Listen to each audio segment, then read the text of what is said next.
కొత్తగా ఫీల్ అవ్వకుండా కలుపుకోలుగా ఉంటుంది అమ్మాయి అందరితోని కూడా, ఆఫీస్లో కొలీగ్స్ అందరితోని కూడా. ఏ ఇష్యూ వచ్చినా కూడా తన పర్సనల్గా తీసుకుంటుంది అనమాట.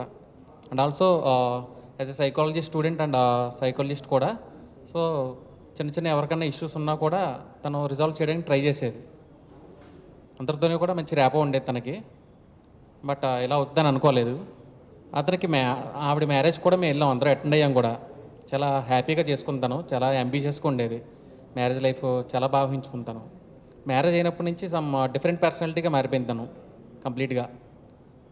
ఎంత జోవియల్గా ఉండేది, ఎంత సోషల్గా ఉండేదో తను మ్యారేజ్ అయిన తర్వాత అంత కన్సైజ్గా అయిపోయింది తను. ఎందుకయిందని మాకు కూడా స్టార్టింగ్లో ఎక్స్ప్రెస్ చేసేది కాదు. అలా స్లోగా అర్థమవుతూ వచ్చింది మాకు. తను ఇలాంటి అనుమానం ఉండేది ఫస్ట్ నుంచి కూడా. కొంచెం సైకిక్ మైండ్ సెట్లా ఉండేవాడు మనిషి.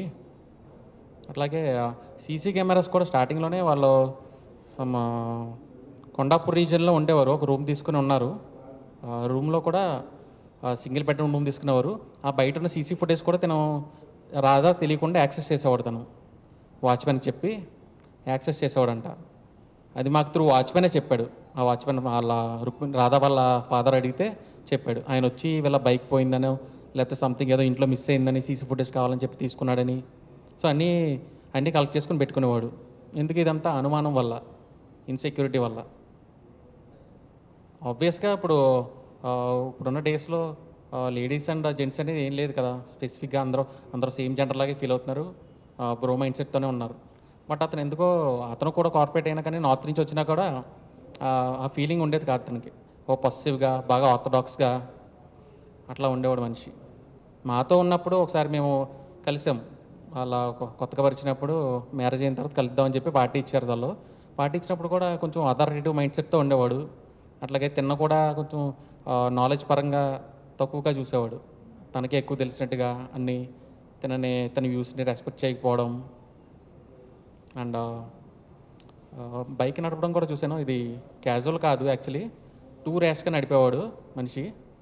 ట్రాఫిక్లో కూడా కొంచెం షాకింగ్ అనిపించింది చాలా ఇన్సిడెంట్స్ చూస్తే. ఈ ఇన్సిడెంట్స్ అన్నీ కూడా సస్పీషియస్గా ఉన్నాయి మాకు. డెఫినెట్గా చూపించేవాడండి. మేము చెప్పేది ఏంటంటే తను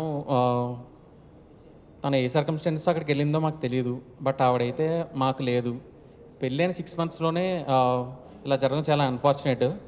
మాకు తనకి న్యాయం జరగాలని కోరుకుంటున్నాం, జస్టిస్ జరగాలని కోరుకుంటున్నాం. వితౌట్ ఎనీ అన్బయాస్డ్ అండ్ ట్రాన్స్పరెంట్గా ఇన్వెస్టిగేషన్ జరగాలి. ఇన్వెస్టిగేషన్ జరిగి హై లెవెల్లో తనకి న్యాయం జరిగేలా చూడాలని మీ నుంచి రిక్వెస్ట్ చేస్తున్నాం.